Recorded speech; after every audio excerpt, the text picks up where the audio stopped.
And yeah, driving in some rain here, but heading back out, this time out into western Kentucky, and just like last year, going to a World War II Reenactor tactical. So we'll be there shortly. It's going to be another rainy day. I don't think as cold as last year. Forecast is, oh, I just missed my turn. Okay, so where was I?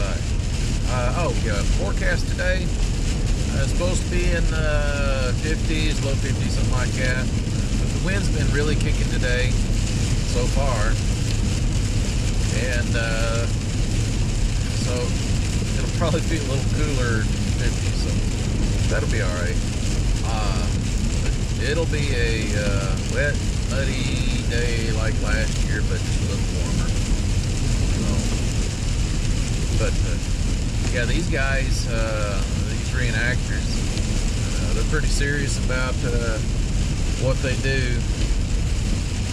They've collected all the gear, you know, time period correct. I ain't got any of that gear.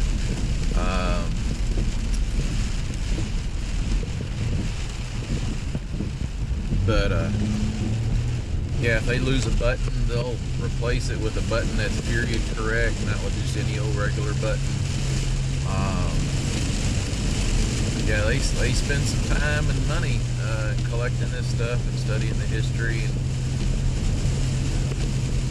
yeah, so a lot of respect for these guys.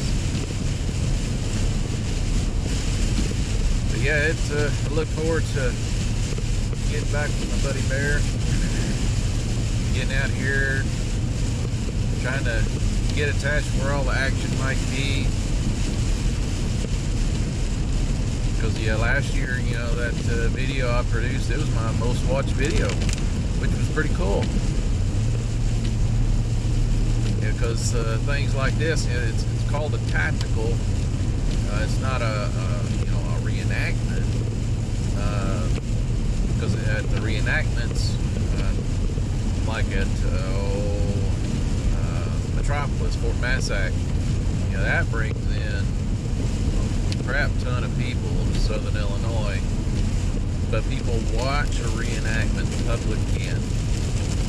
But this is different. This is called a tactical, and the public's not involved with it. You know, so there's not huge crowds of folks going ooh and ah and ain't that cool, or babies crying, or you know, people being obnoxious. Yeah, it's just these guys out here practicing some skills, some tactics, and having a great old time. And there's people coming from the East Coast, I mean, just all over, and that's kind of exciting, you know, that these folks, you know, they have such a love for what they do. They'll travel pretty much no matter what the distance. So, you know, I'll do my small part about, you know, showing y'all what these guys do, and who knows, it might spark an interest in you and want to hook up with somebody or a group near you, and you know, try to relive history or experience the things that, you know, the guys back in the 40s did experience. So, and on the Allied side and the Axis side. So, yeah, none of this isn't, you know, you might see guys in German uniforms, things of that nature, but they are reenactors doing something that they love, trying to recreate a little bit of history. We'll be there shortly. Rain's kind of delaying me. Don't want to hydroplane or anything like that. But yeah, I got a little bit later start this morning, unfortunately. So we'll be hooking up with you in just a moment. But just to get back to some of the realism. Check this out.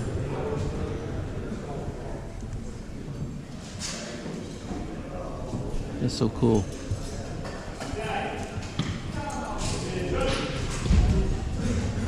Period photographs. Yeah. So cool.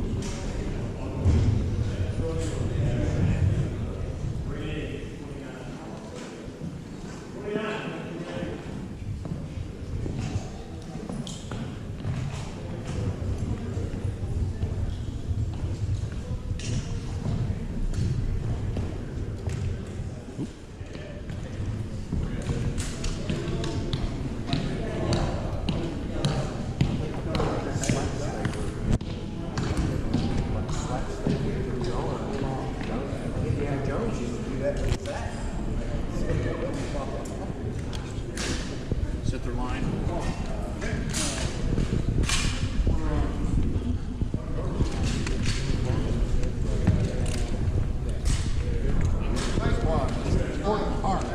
Hey, Steven.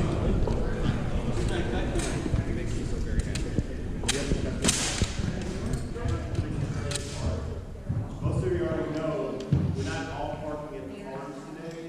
If there's an emergency, like the guy has to be at work at 3 o'clock. Alright, so this might bring back some memories for some veterans. Riding in the cattle trucks at Army Post.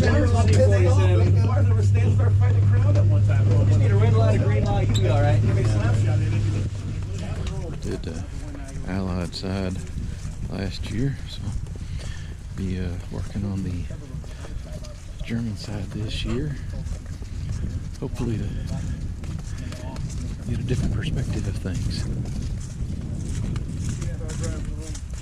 Don't want to happen is you get one who's stuck out there in the field by themselves, and now they're out with their asses out in the wind. So we need to keep everybody together as a group, as small as we are.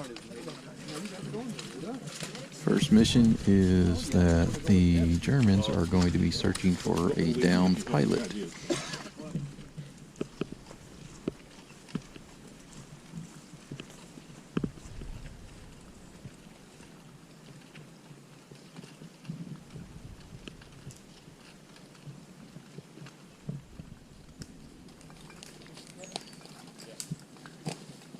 Stay close enough. If you have to cross over, that's fine.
We're back at the Axis stronghold or headquarters, you know, that type of deal. Yeah, HQ. But man, today is just turning into a super nice day. Rain's cleared out, and it's north and east of us now. And take a look.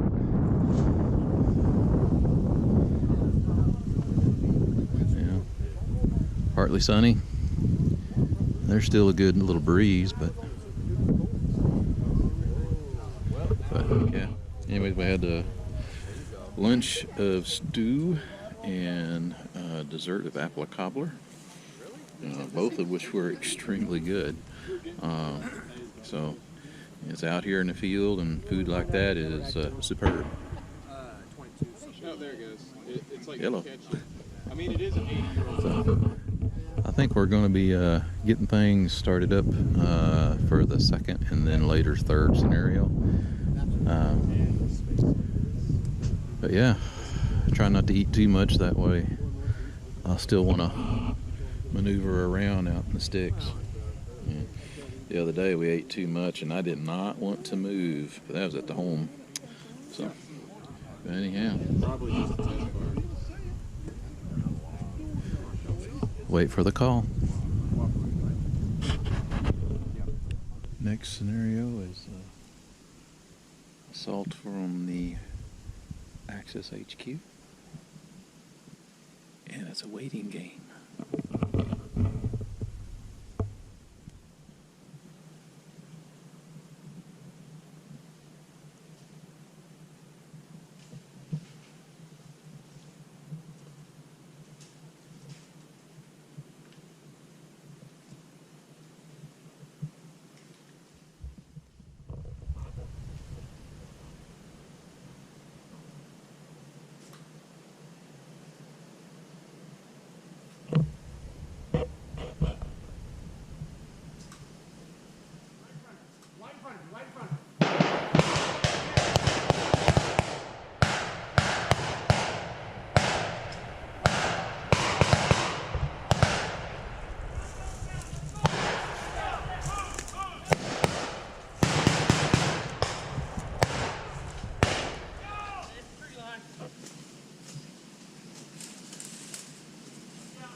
Go for it. Oh, you're good. Carry the mortar up closer. Carry the mortar closer.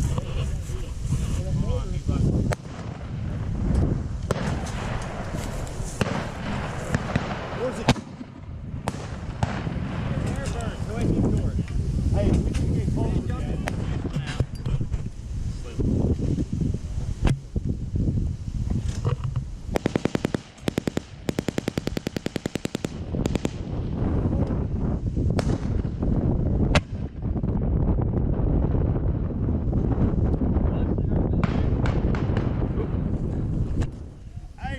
Machine gun forward. At least right here. Hey, I think you're wasting them at this point.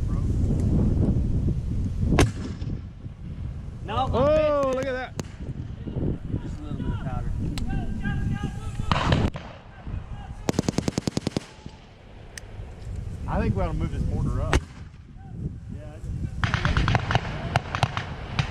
We can't move it up and be under cover though.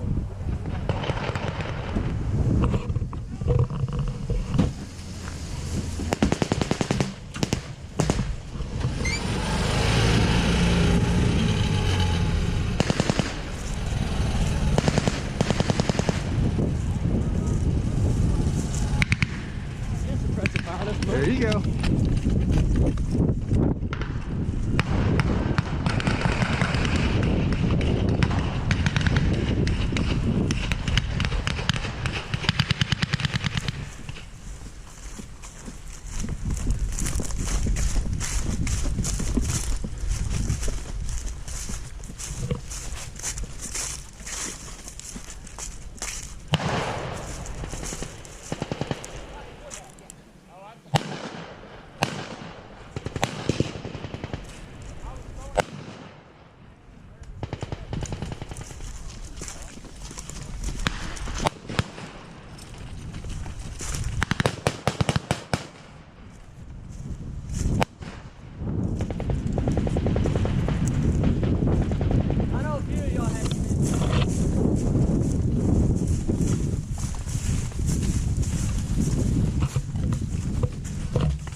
follow him, you're going to die.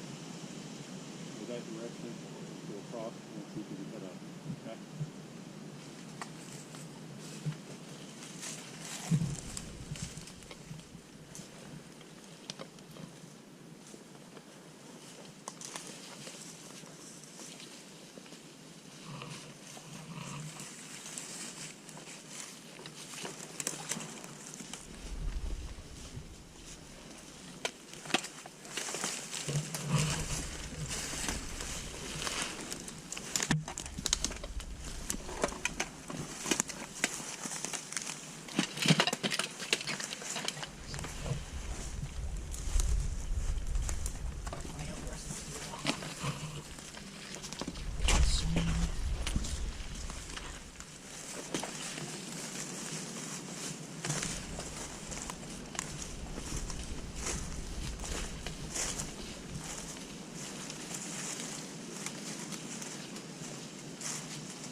Besides thanking everybody for coming out, our first event was less than 24 guys, maybe about 22. We had 7 Germans and like 14, maybe 14 Americans. Last year we doubled that number, and this year we doubled that number. So, you know, this thing's growing. It's an event we geared towards reenactors to do stuff that's fun, to feed you, to make sure you have a warm, safe place to sleep, and just that we get to all rejoice in our friendship. And that's the big last night. Started out with yeah, I enjoyed it last night. Not you. I enjoyed it because I noticed it was an us and them. It started out with all the Germans here and all the Allies here, and before the night was over, You were sleeping together. you're spooning. Yeah, so Dogs can't sleep together. Of course. but that's what we want to see. You know, we want to see friendships build upon the, because that's how we get each other to come to one another's events. Let's talk sustain. Let's talk what we can improve. What did you like about the event? It stopped raining. Yeah. Yeah, we have no control over the weather.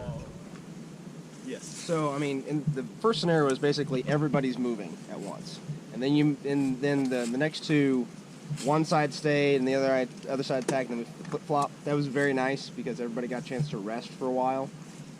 I enjoyed that. It was good. I'm glad you explained that, how it worked, because I forgot. That was Dave's Listen idea. here. That was all Dave's idea to change those scenarios up. Dave. You've got to Dave's not here, man. That's what we do when we're doing this stuff. You see how it's going, how the play's happening, what the real numbers are here, and you try to make sure you mix it up so you don't get someone that's always in a defensive position, maybe with superior numbers, and makes it frustrating for reenactors. So we try to be fluid with it. So I appreciate you guys being willing to mix it up like that.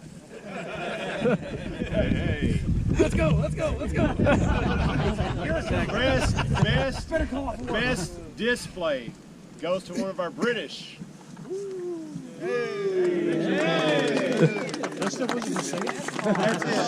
That's how I found out last night. Nice Because I went by and I said, "Hey, is this shit for sale?" He goes, "No, I'm in it for the contest." That was his display. You've got a prize waiting for you at the barracks, okay? 29th has a prize waiting for him.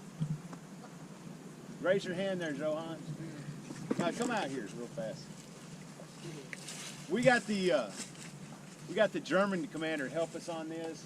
Best persona. Let me tell you, this guy has been calling me for like 3 months from Virginia. He drove from the East Coast by himself. He wanted to be a medical officer. He actually had to send off to Germany to get the right lenses and stuff. Wow. I mean, to make his uniform. He was so worried about his uniform. And that's why I'm telling you guys, we got to shave. You got to cut your hair. You got to do what's right. When we have a guy that's so hardcore, he was worried about how his Lincent was sewed on, and he's going to drive by himself 14 hours to be here. His aunt did it for him. 9 hours? He did get pulled over also. I did get pulled over. So that's how he did in 9 hours. Hopefully not dressed like that. But Get out of the car. you got guys waiting for you. All this, not all of it. But other than that, I mean, this is the kind of stuff that makes us feel good. Absolutely. Somebody hears about an event that's 9 hours away and drives by themselves over the Appalachian Mountains and is calling because he's afraid he can't come because he don't have the right lenses. I mean, that says a lot about the reputation of the Missouri, Kentucky, Tennessee bunch that puts these things on. He also didn't want to be in Virginia this weekend. With the Germans. Real quick. Yeah. I couldn't do it without your advice. Any of you guys that have reached out to people that aren't here, like, it's the community and sharing that knowledge and helping you get it right. I mean, I had a guy send me step-by-step pictures on how to get this collar done. And, I mean, this isn't stuff that I'm going to go out and figure out on my own. This is you guys giving back and helping me and everybody else learn. So I can't take a lot of credit. I'm just stealing from your brains. Oh, Papa, won't you please come home? 'Cause your mama's all alone. I have tried in vain, nevermore to call your name. When you left, you broke my